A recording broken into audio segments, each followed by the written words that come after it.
प्रत्येक वर्षी बोलता म्हणलं विषय नाही.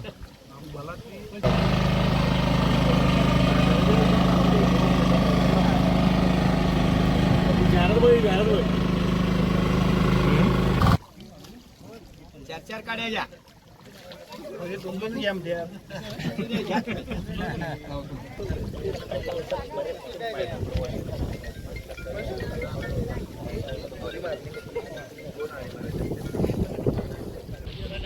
हां बरं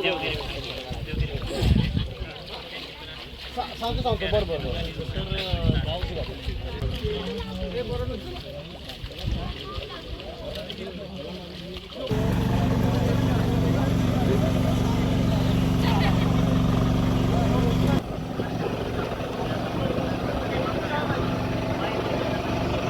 कोल्हापूर जिल्ह्यामध्ये आज संपूर्ण जिल्ह्यात कृषी विभागाने जिल्हाधिकारी कार्यालय सर्व लोकप्रतिनिधी यांच्या माध्यमातून एक दिवस बळीराजासोबत अशा पद्धतीचा एक आमदार खासदार आणि मंत्री आणि जिल्हाधिकाऱ्यांच्या पासून ते ग्रामसेवक आणि तलाठ्यापर्यंत सगळेच लोक आज शेतकऱ्यांच्या समेत शेतात आहेत.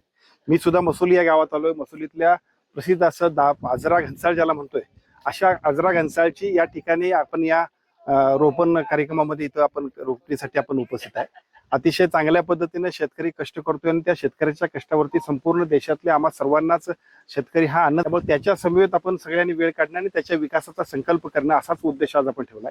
पण या उद्देशामध्ये आज मी आमच्या जिल्ह्यातल्या सर्वच लोकप्रतिनिधींचं आणि सर्व अधिकाऱ्यांचं अभिनंदन करेन. विशेषतः आजच्या कार्यक्रमामध्ये एका बाजूला सर्व शासकीय अधिकारी, सर्व लोकप्रतिनिधी आणि त्यांच्याबरोबर शाळेतली मुलं ती सुद्धा आमच्या समेत उपस्थित आहेत. बऱ्याच वेळा असं होतंय आता नवीन पिढीमध्ये सुद्धा शेतीचं महत्व, शेतीच्या विषयी असणारं आकर्षण कमी होते की काय अशा पद्धतीचं चित्र दिसतंय. अशा वेळेला संपूर्ण जिल्ह्यातली आमच्या सर्व शाळेतली मुलं सुद्धा शेतीत आहेत. आजच्या दिवस बळीराजासाठी, एक दिवस बळीराजासाठी ही अभिनव संकल्पना मला असं वाटतं की केवळ एक दिवसापुरती नाही तर सातत्यानं शेतकऱ्याच्या विकासासाठी, शेतीच्या प्रगतीसाठी आणि देशाचा अन्नदाता, जगाचा अन्नदाता असणाऱ्या शेतकऱ्याच्यासाठी आजचा दिवस खूप महत्वपूर्ण आहे. धन्यवाद.